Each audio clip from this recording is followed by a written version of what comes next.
Hey guys, I'm Stephanie Wallace, and this is Independence Radio, a broadcast of Independence Care System. Independence Radio is a series of conversations with members of the ICS community about issues of healthcare and independent living for people with disabilities and older adults. I don't know about you, but I don't like being in the hospital. Some people, though, have a hard time staying out. Did you know that most hospital readmissions are preventable? My guest today, Stephanie Reynolds, is Director of Transitions at ICS. I spoke to Stephanie about how her team helps ICS members after they get out of the hospital and helps keep them out and in their homes and community where they belong. Enjoy. Can you please explain to us what Transitions is? The Transitions team helps members to have a smooth discharge by making sure that any needed services or supports are in place when the member is ready to go home from the hospital or from the skilled nursing facility. Okay, and how do you go about coordinating that or doing that? Well, the first thing is we need to know that someone is actually in the hospital, and a lot of times we don't hear about that until the member is ready to go home, at which point it's very difficult for us to sometimes scramble and make sure that everything is in place. What I would like to emphasize is that any member who ends up in the hospital, please have someone call us, have the aide report to their agency, have a family member call, or have a social worker in the hospital call. Make sure that you also let the hospital and the social worker know that you're an ICS member and that you need your services resumed, and they need to call us and let us know that you're in the hospital. Okay, so at what point should ICS be notified? As soon as the member is admitted, we should be notified, because this is also a really stressful time for the members, and we want to be able to support them during that time and be an advocate for them as well. Okay. Once you know that they are in the hospital, admitted to the hospital, what happens then? Well, we work with the hospital to coordinate the discharge and make sure that whatever services and supports are in place. So we make sure that the home care services are restarted. If there are additional services that are needed, we make sure that we advocate for those services to be put in place. And we also see whether we make sure that a member also gets a visit from an ICS nurse after the hospitalization as well. Okay, so they get the visit at home? At home. So as a consumer, I'm going into the hospital. I let ICS know as soon as I know I'm being admitted to the hospital. Upon my discharge, there's some coordination going on with ICS and the hospital. Yes. Okay. I get home, and then an ICS nurse comes to visit. Yes. And how long after I get home does the ICS nurse come to visit? Generally, it's no more than a week. Okay. So if within that week's time, it needs to be a change in the amount of home care I require. Let's say my situation becomes more serious. How does that go?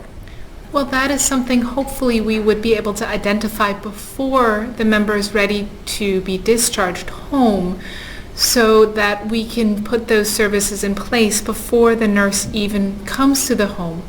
We can temporarily increase the home care services for that period of time until the nurse evaluates the member and makes a decision about how long to continue those increased services, whether this is a short period of time of just another week or two of additional services, or whether this is a permanent change. Okay, I see. After the nurse visits, and if any adjustments in home care needs to be made. Now, like you're in the transition team and we're trying not to go back into the hospital. Right. How do we educate this consumer as to how to keep themselves out of the hospital? So most hospitalizations, rehospitalizations, are possibly avoidable. And there are really three main things that a member would need to do to make sure that they stay out of the hospital. The first is making sure that they see their primary care provider at least once or twice a year, if not more often, and also within 7 days of being discharged home from the hospital. They should also take their medications as prescribed and know what signs and symptoms indicate that a chronic medical condition that they have might be getting worse. Okay. Now, as a person who's been in the hospital before, I'm going to be honest with you. Once you come out of the hospital, you kind of don't want to see doctors and all. You're like, okay, I'm fine, I'm home, and you don't really want. A lot of people don't follow up with that 1 week. I am notoriously guilty of not follow. If I feel fine, I don't go. Right. And so please stress how important that is for a patient coming out of the hospital to do that follow-up visit. So when you're in the hospital, you're in a very controlled environment. They control the medications that you're taking, they're controlling what you're eating, they're controlling, in a way, how much exercise you're even able to get, how much you're able to move around. When you go home, it's a completely different story. So whatever works in the hospital might not work in the home, because if your blood sugar is high and you're in the hospital and you're getting a very strict diet and you're getting medications to keep your blood sugar under control, when you go home and your diet is not as ideal as it could be, your medications might need to be increased so that your blood sugar stays level. All right, that's a very good point. What are some of the pitfalls, I'll call them, of patients or consumers or whatever that come home, besides like one of the things you just stressed was very important, and things that we don't think about that controlled environment versus the freedom of home. Right. What are some other pitfalls that patients fall into? Well, something that commonly happens is that members go home and they didn't fully understand what their doctors or what their nurses educated them about in the hospital. And they see asking questions about that almost as a sign of weakness. They shouldn't think that this is a sign of weakness. It's actually better to say, I don't understand, and make sure that you go home with a good grasp of what happened, why you were in the hospital, and how you can prevent it from happening again. You mentioned like people feel a little uncomfortable saying that they don't understand. I think perhaps another problem is sometimes when people talk to you a lot, you do understand what they're talking about, but sometimes it goes in one ear and out the other. Yes. Has that ever happened to you? Absolutely. Where it's like, I know they just said, and it's just like, what did he say? By the time you get home. And so it's very important that you don't feel, there's no feeling foolish when it comes to your medical health. No. There's no feeling foolish, and you shouldn't feel embarrassed in any way to say clarify something. And you can always ask for a visiting nurse to come out to the home to provide some additional education and training. The other thing that I recommend to the members is have someone come with you to a doctor's appointment, particularly if you have difficult decisions that might need to be made. Because if you hear 50% of what the doctor is saying and the other person who's with you understands 50%, maybe the two of you understand 75%. So it's always good to have an extra person there with you. One of the things that I want to touch on, patient attitudes towards things. I'm a very proud woman. And so a lot of times, things like you said, like have someone come with you. I'll give you an example. My daughter, if she was to come to a medical appointment with me to hear what the doctor says, she hears, it's two totally different things. She becomes like a sergeant after she hears what the doctor says. And she wants to all of a sudden, put me on this regimen, and mommy do this, and mommy do that, and mommy do that. And so sometimes you may shy away from other people being involved in your medical care. But us being a community of people with disabilities trying to maintain our independence, that's sometimes a very slippery slope, to walk, having somebody else in that with you. Is there anything that ICS or maybe your department has in terms of education and educating consumers about their attitudes towards healthcare, the things that we've been talking about, making sure you understand your doctor and things like that, because I think that's where a lot of things go awry. Our attitudes a lot of times, prevent us from taking your advice. You also, when you ask someone to come with you to the doctor's office, you also want to make sure that you know who's coming with you. So maybe your daughter might not necessarily be the best person to come with you. Maybe there's a neighbor or a friend that could come with you instead. The other possibility is, if you don't want to bring someone with you, maybe have your daughter help you write out a set of questions that you would want to have the doctor answer, so that you have something with you that you can look on and make sure that you touch upon all of those points, because generally as soon as you're in the doctor's office and you see the white coat, all of your questions go straight out the window. Just like everything the doctor says goes in one ear and most of it goes out the other one. Yeah. You feel, I think you get a little intimidated when you're sitting in front of a doctor. You get a little intimidated. You kind of feel like judged. Even if the doctor isn't judging you, you feel judged. Because you're kind of assuming, like, you should be doing the right thing. This doctor knows you should be doing the right thing, and why aren't you doing the right thing? How did you get into this situation? So I think that goes into patients' attitudes.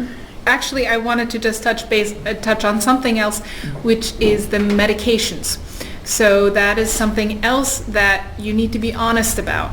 When you go to the doctor and you're not taking your medications exactly as it's prescribed, you need to let the doctor know that you're not taking it exactly as prescribed. Whether you're taking more or taking it less, or not taking it one day, skipping a couple of days, let the doctor know. Because when you are taking medications for, let's say, high blood pressure, the doctor expects that when you've been taking this for a certain amount of time, that your blood pressure is going to be lower at the next visit.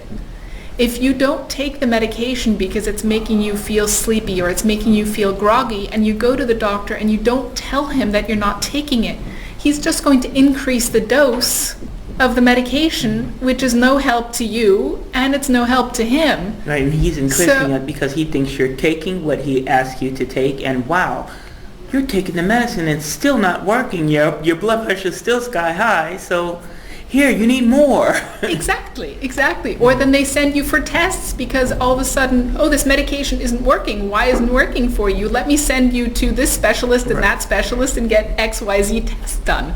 So you're actually really not doing yourself a favor by not being honest. And it's important. It's so important to let the doctors know about that. Well, we can't change the medical system, but I think a lot of times if I've had the attitude of, had I known, like what you just explained, had I known, then I would have maybe, cooperated or let the doctor know or something like that. So in retrospect, it's always like, had I known. But first we want to let ICS know. Yes. As they're being admitted. Or even if you have a scheduled hospitalization, absolutely, let ICS know. Now this is the had I known part. We want to let ICS know because we want to be able to make sure that your home care services are in place, that you don't need an increase in your home care services when you go home. We want to make sure that we're advocating for you to get any additional services that you might need in the home to keep you home. Okay, so in essence what we're saying is that you want to let ICS know because you're not magic. ICS is not magic. So when I come out, why aren't my services in order? We have to know, ICS has to know in order to coordinate those services and get them in order. Yes. Now, as far as visiting the PCP, within 7 days, why is that so important? Because with the controlled environment of the hospital and the more, I think you called it the freedom of home, things change. And the doctor should reevaluate you and make sure that the medications that you are taking in the hospital are still working for you at home. Okay, and as far as making sure you understand your discharge plan. Yes. Why is that so important? Because it'll help prevent you from going back into the hospital. So ask questions. Don't be afraid to ask questions about why you were hospitalized, what you can do to prevent going back into the hospital. make sure that you see your doctor, make sure that you take your medications, or let your doctor know if you're having side effects, if something is making you feel worse, or even if something is making you feel so much better that you don't think you need to take it anymore. Let the doctor know about that. And also ask about what signs and symptoms you can look out for that could indicate that trouble is brewing. A lot of times, especially when you have a chronic problem, there will be small warning signs that you can look out for that'll tell you something is not quite right. And you shouldn't just take something over the counter and say, oh, I'll just do this and I'll probably feel better. And then 3 or 4 days go by, you keep feeling worse, and then you end up in the emergency room and generally end up in the hospital. If you start feeling certain signs and symptoms, let's say if you have a chronic respiratory issue like asthma, if you notice that your cough is getting worse or you're getting more short of breath, call your doctor, let your doctor know that you're having these symptoms so that the doctor can see you and maybe prescribe something while you're home. Or if you have Medicare, you can also go to an urgent care center and be seen right away within maybe 15 minutes, half an hour, rather than waiting for 3-4 hours in the emergency room. Okay, I'm sorry, I didn't know that. Is this anybody who has Medicare, or do you have to have Medicare, Medicaid, or? Medicare. And you could just go to an urgent care center? Yes. Wow, good information. Yes, it's much more comfortable sitting in the waiting room for 15 minutes than sitting for 4 hours or 6 hours on a cold, hard gurney. Wow, I didn't know that. Okay, also, medications. You spoke about medications, making sure that you let your doctor know whether you are taking your medications as prescribed or if you've made any changes. Why is that so important? Because the doctor will not know how to adjust the medications if they don't know that you're not taking it. So they need to know that the medication is working or isn't working for you. They need to know whether you're having side effects from the medication so that they can maybe try something else or change the dose a little bit. And as far as follow-up, after you're out of the hospital and you've had your visit from the ICS nurse within a week, after that, is there any follow-up with the care and with the patient? So with some members, we send out a transitions nurse who will go to the home and do the same thing that an ICS nurse would do, but the transitions nurse would then also do a couple of follow-up phone calls afterwards. And these are really for the members that are at highest risk of going back into the hospital. The other service that we have is we have senior aides. Senior aides are specially trained home care workers who have received additional training in signs and symptoms of chronic illnesses, so that they can educate both the member as well as the home care worker about what signs and symptoms to observe and report if they notice something.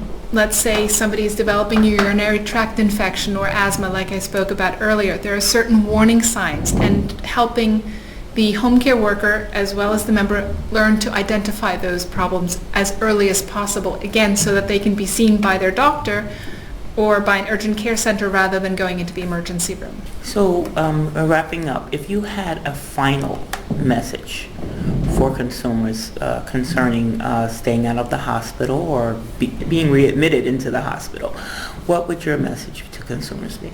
Well, the first, I want to reemphasize, let us know if you go into the hospital. The second is, be curious. Ask questions. Ask your doctor about the medications. Ask about the conditions that you have. Ask about the signs and symptoms. Don't be afraid to ask. Okay. So what I'm getting from this, and I'm going to, as a consumer, it is your responsibility. As a patient, consumer, it's your responsibility, your health care. So make sure you take it into your own hands and advocate for yourself. Take responsibility, ask the questions that you need to ask. Your doctor is not your parent. You won't get in trouble, and take care. Thanks, Stephanie. Thank you.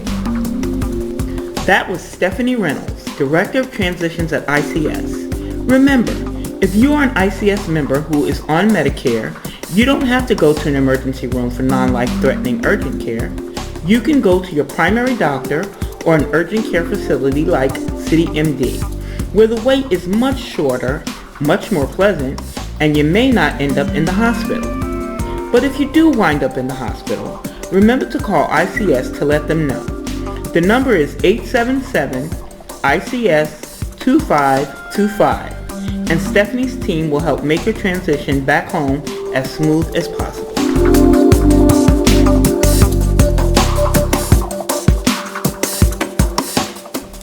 You've been listening to Independence Radio, a broadcast of Independence Care System, a community-based nonprofit agency serving the Bronx, Brooklyn, Manhattan, and Queens, and dedicated to supporting older adults and adults with physical disabilities and chronic conditions to live at home and participate fully in community life. To learn more, visit www.icsny.org. Thanks for listening. I'm Stephanie Wallace. You can catch my live talk show, Laid, Love and Intimacy for the Disabled, on Monday nights at 6 p.m. Eastern Standard Time on blogtalkradio.com/Laid. Bye-bye.